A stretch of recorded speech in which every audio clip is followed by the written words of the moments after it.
प्रिय छात्रों, आज आप लोगों के समक्ष जो है हिंदी के अंतर्गत संस्कृत खंड है और इस संस्कृत खंड में आपके सामने पाठ 2 है, आत्मज्ञ एवं सर्वज्ञ, जिसका अर्थ होता है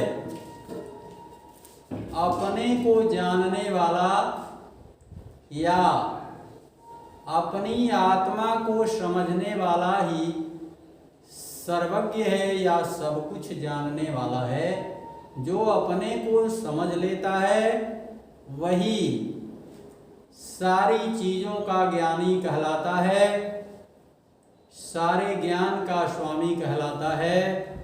जो अपने को नहीं समझता, अपनी आत्मा में नहीं झांकता, अपनी आत्मा की पुकार को नहीं सुनता, अपनी आत्मा का दर्शन नहीं कर पाता, समझिए कि वह इस संसार में आकर के कुछ नहीं जाना, वो अज्ञानी कहलाता है।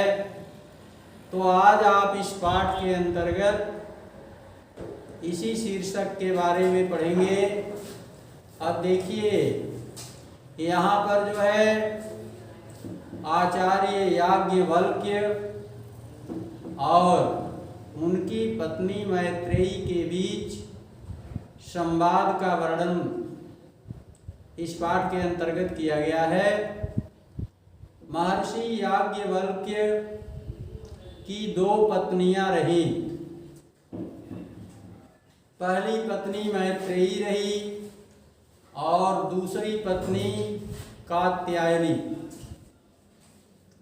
गार्हस्थ आश्रम की अवधि समाप्त होने के पश्चात याज्ञवल्क्य ने अपनी प्रिय पत्नी मैत्रेयी से कहा कि मैं चाहता हूं कि जिस गार्हस्थ आश्रम में मैंने आज तक जीवन व्यतीत किया, अब इस आश्रम को त्यागूं और संन्यास आश्रम को ग्रहण करूं, जो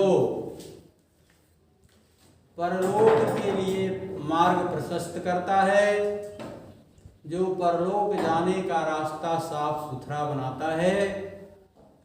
मनुष्य जो है इस योनि में आकर के ऐसा सुअवसर पा जाता है जब वह बार बार जीवन मरण के चक्र से छुटकारा पाने का रास्ता खोज सकता है। उस रास्ते पर चल करके वह बार बार के जीवन मरण से छुटकारा पा जाता है, अर्थात उसे अमरत्व की गति प्राप्त हो जाती है, उसे मोक्ष की गति प्राप्त हो जाती है। तो मैत्रेयी ने याज्ञवल्क्य के सामने प्रश्न किया कि इस संसार के धन से जब सद्गति मिलने वाली नहीं, अमरता प्राप्त होने वाली ही नहीं,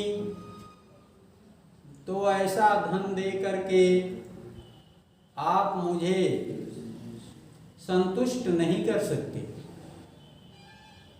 आप अमरत्व को प्राप्त करने का अकेले जो पथ जानते हैं, कृपया उसी पथ को मुझे बताइए, उसी पथ पर चलने के लिए मुझे प्रेरित कीजिए, जिससे आपके साथ साथ मुझे भी इस जन्म मरण के चक्र से छुटकारा मिल सके।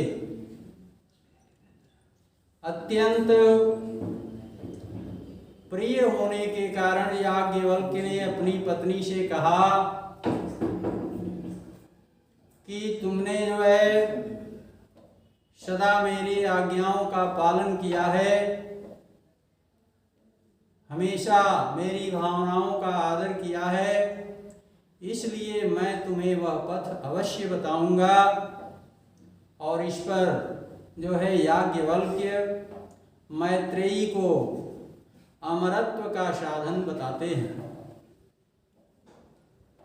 इस साधन को बताते समय याज्ञवल्क्य यह बात मैत्रेयी के समक्ष व्यक्त करते हैं कि इस संसार के लोग दूसरों की भलाई के लिए उतावले नहीं होते। संसार के लोगों में दूसरों के भलाई की कामना नहीं होती, सिर्फ उनके अंदर अपनी भलाई की कामना होती है। इस वजह से इस संसार में जो प्राणी आए हैं बार बार उन्हें जन्म लेना पड़ता है, बार बार मरना पड़ता है। और जिन्हें यह सच्चाई ज्ञात हो जाती है, जो इस संसार में आकर के अपनी भलाई के बारे में सोचना छोड़कर सिर्फ दूसरों की भलाई के बारे में सोचना आरंभ करते हैं, ऐसे लोगों को जीवन मरण के चक्र से छुटकारा मिल जाता है। वे अमरत्व की गति को प्राप्त कर लेते हैं। तो प्रिय छात्रों, आप लोग इसी के बारे में जो है इस पाठ में पढ़ने जा रहे हैं। ध्यान से देखें। याज्ञवल्क्यो मैत्रेयीम उवाच। याज्ञवल्क्य ने मैत्रेयी से कहा, मैत्रेयी उदयास्यन् अहम अस्मात् स्थानात् अस्मि। हे मैत्रेयी, मैं गार्हस्थ आश्रम को छोड़कर इससे ऊपर वाले आश्रम अर्थात संन्यास आश्रम में जाना चाहता हूँ। ततः ते अनया कात्यायन्या विच्छेदम कर्माणि। इसीलिए मैं चाहता हूँ कि मेरे पास जो धन संपदा है उसका तुम्हारे और कात्यायनी के बीच बराबर बराबर बंटवारा कर दूं, अर्थात उसको 2 बराबर भागों में बांट दूं। मैत्रेयी उवाच। मैत्रेयी बोली, यदीयं सर्वा पृथ्वी वित्तेन पूर्णा स्यात् तत् किं तेनाहं मृदा स्यामीति। यदि यह सारी पृथ्वी ही धन से पूर्ण हो जाए तो क्या वह धन मुझे अमरता को प्रदान कर सकता है? याज्ञवल्क्य उवाच। याज्ञवल्क्य बोले, नेति, ऐसा नहीं हो सकता। यथैवोपकरणवतां जीवनम तथैव ते जीवनम स्यात्। जिस तरह से धनी लोगों का जीवन होता है, सभी साधनों से संपन्न होता है, सभी वैभव से संपन्न होता है, ठीक उसी तरह का तुम्हारा भी जीवन होगा। अमृत तत्वस्य तू नाशास्ति वित्तेन। अमरता की प्राप्ति धन से नहीं हो सकती। सा मैत्रेयी उवाच। वह मैत्रेयी बोली, ये नाहम नामृता श्याम किम अहम तेन कुर्याम। जो धन मुझे अमरत्व की गति नहीं प्रदान कर सकता, उस धन को लेकर मैं क्या करूंगी? यदेव भगवान केवलम अमृतत्व साधनम जानाति तदेव मे ब्रूहि। जिस अमरता के साधन को आप अकेले जानते हैं, कृपया आप उसी साधन के बारे में मुझे भी बताएं। याज्ञवल्क्य उवाच। याज्ञवल्क्य बोले, प्रिया नः सती त्वं प्रियं भाससे।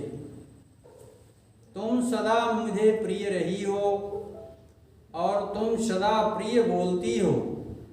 ये ही उपविश व्याख्यायास्यामि ते अमृतत्व साधनम। यहीं बैठो, मैं तुम्हारे समक्ष अमरता के साधन की व्याख्या करता हूँ।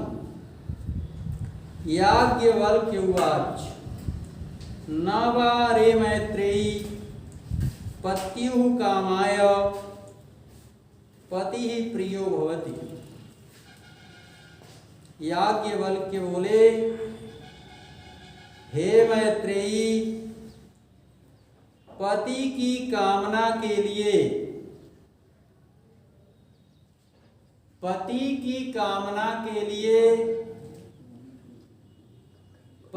को पति प्रिय नहीं होता। आत्मनस्तु वै कामाय पति प्रियो भवति। बल्कि अपनी कामना पूर्ति के लिए पत्नी को पति प्रिय होता है। और ठीक उसी प्रकार अपनी कामना पूर्ति के लिए पति को पत्नी प्रिय होती है। न वा रे जायाया कामाय जाया प्रिया भवति। आत्मनस्तु वै कामाय जाया प्रिया भवति। इस संसार में जितने भी लोग आए हैं, दूसरे की कामना पूर्ति के लिए वे उन्हें प्रिय नहीं होते, बल्कि अपनी कामना पूर्ति के लिए ही वे उन्हें प्रिय होते हैं। न वा रे पुत्रस्य वित्तस्य च कामाय पुत्रो वित्तं वा प्रियं भवति। आत्मनस्तु वै कामाय पुत्रो वित्तं वा प्रियं भवति। माता पिता पुत्र की भलाई के लिए, माता पिता को पुत्र की भलाई के लिए धन प्रिय नहीं होता, बल्कि अपनी भलाई के लिए उन्हें पुत्र और धन प्रिय होता है। आत्मनस्तु वै कामाय पुत्रो वित्तं वा प्रियं भवति। उसी तरह से माता पिता पुत्र को, माता पिता की भलाई के लिए प्रिय नहीं होते, बल्कि अपनी भलाई के लिए ही प्रिय होते हैं। न वा रे सर्वस्य कामाय सर्वं प्रियं भवति। आत्मनस्तु वै कामाय सर्वं प्रियं भवति। दूसरों की कामना पूर्ति के लिए इस संसार में कोई भी दूसरों का प्रिय नहीं होता, बल्कि अपनी कामना पूर्ति के लिए ही कोई भी दूसरों के प्रिय बनते हैं या दूसरे उनके लिए प्रिय बनते हैं। तस्मात् आत्मा वा रे मैत्रेयी दृष्टव्यः दर्शनार्थं श्रोतव्यः। इसलिए हे मैत्रेयी, यह आत्मा ही देखने योग्य है, दर्शन करने योग्य है, सुनने योग्य है। मंतव्य निदिध्यासिति व्यश्च। और यह आत्मा ही मनन करने योग्य है, चिंतन करने योग्य है। आत्मनः खलु दर्शनेन इदं सर्वं विदितं भवति। आत्मा के दर्शन से ही यह सब जानकारी प्राप्त होती है। जिन्हें आत्मा का दर्शन नहीं मिलता, उन्हें यह सब जानकारी प्राप्त नहीं होती। तो प्रिय छात्रों, आज इसी के साथ यह पाठ समाप्त होता है। अब इसके बाद हम फिर नेक्स्ट वीडियो में आपसे नए पाठ के साथ मिलेंगे।